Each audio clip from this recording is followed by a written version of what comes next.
So if you've been exploring St. Catharines as a potential place to live in 2022, then knowing what it's going to cost to live here is probably a very good place to start. In this video, I'm going to run through some of those costs. This way, you're much better informed before you make your move to the Garden City. So stay tuned. We're going to get into it.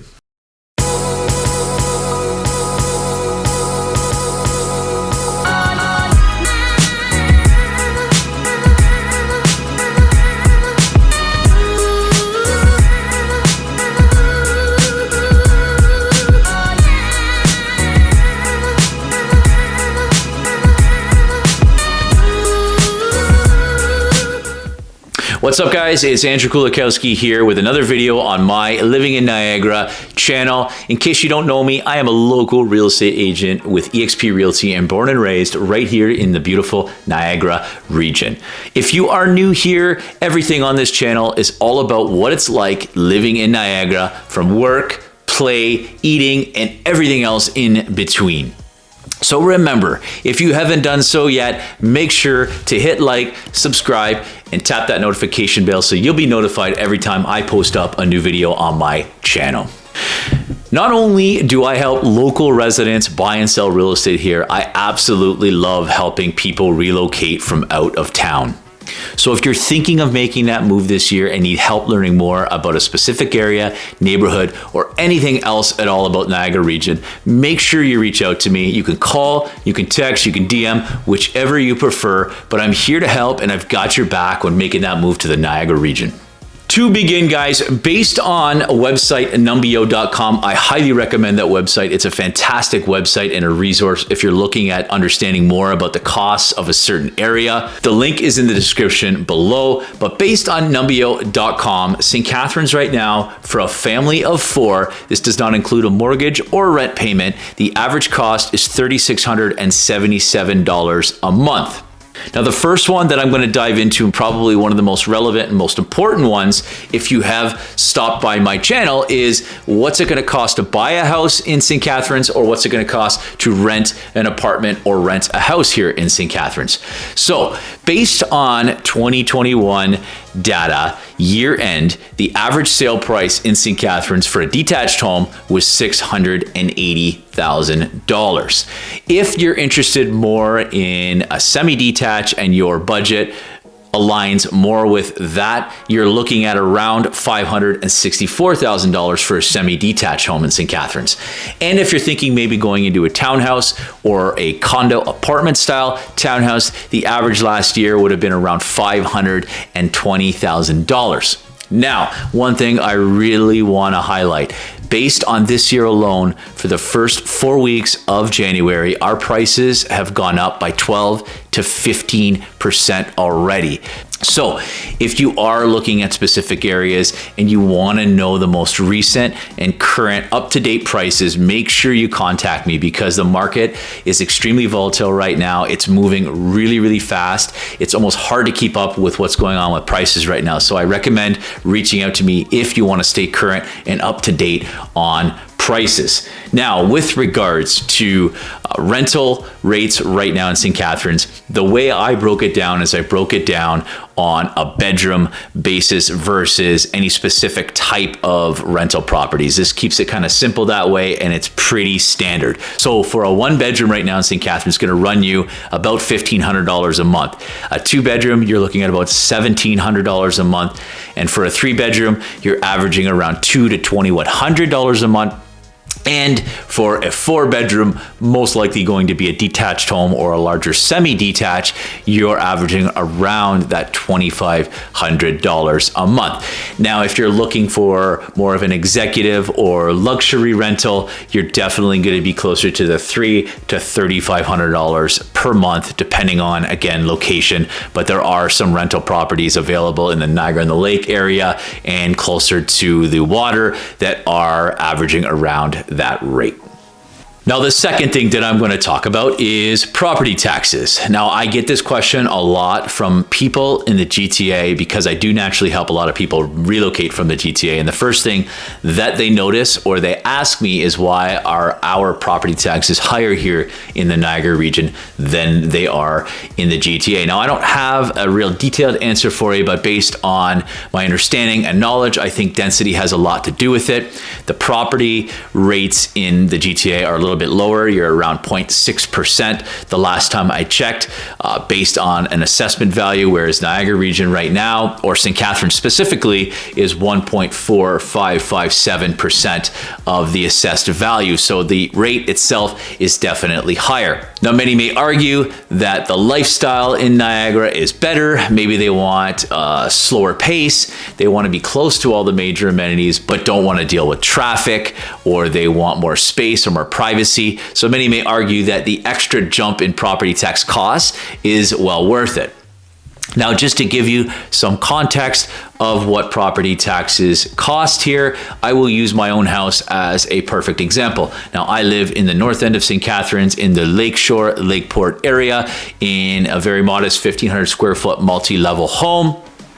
The property taxes here I pay are just under $4,500 a year. So that's a good indicator of what the average is here. Again, there are a ton of variables involved in that. And I recommend that if you are interested in learning more about a specific area, please reach out to me. Another really helpful tool that I use quite often is the Niagara tax calculator. You could Google that. You could Google tax calculator as well. And if you plug in a specific assessed value in any type of neighborhood or city or town, it will give you an estimated value of what the property taxes are. You could find that link in the description below as well. And the next one that I want to talk about is gas prices. If you drive a vehicle, you'll know right now that we are spending a lot at the pumps right now. Now, if you are watching this from the GTA or Hamilton or anywhere in Ontario, you'll probably vouch that our gas prices are relatively consistent, give or take, in the metro areas. If you are going outside of the metro areas, like some of the rural areas, you will notice that gas prices are typically a bit higher. To give you some example of this in the Niagara region, we have higher gas prices typically in the Port Colborne, Waynfleet, Dunnville, West Lincoln areas. Again, them being more rural, having less gas stations available to the residents there. There's less population. Everything is spread out a little bit further. Typically, gas prices are a little bit higher there.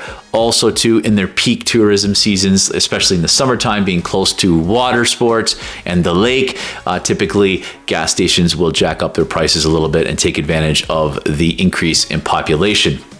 Now, in St. Catharines alone, we have all the major brand names for gas stations here. There is no shortage of it. Petro-Canada, Esso, Shell, we have them all. The average gas price right now, I just filled up my vehicle yesterday. I think I paid $1.48. One useful tool that I recommend you use if you're traveling into the area or you want to keep current on what gas prices are here in St. Catharines, you can use a great website called gasbuddy.com. That will keep you current on all the different gas prices throughout the area. So I definitely recommend that. Link in the description below for that one as well. Also in Niagara, we do have some independent gas stations. At the top of my head, there's one called Gale's Gas Bar. I believe they have approximately 10 to 12 locations throughout the Niagara region. Typically, those are all full serve. So if you don't like pumping your own gas, we got you covered there as well. And the next one that I want to talk about is groceries. Now, I am not going to break down individual items and what they're going to cost here in St. Catharines. Again, there's a relatively consistent cost from here through the Hamilton GTA area. So what I will do is I will just give you a better idea of the access to groceries, what we have here.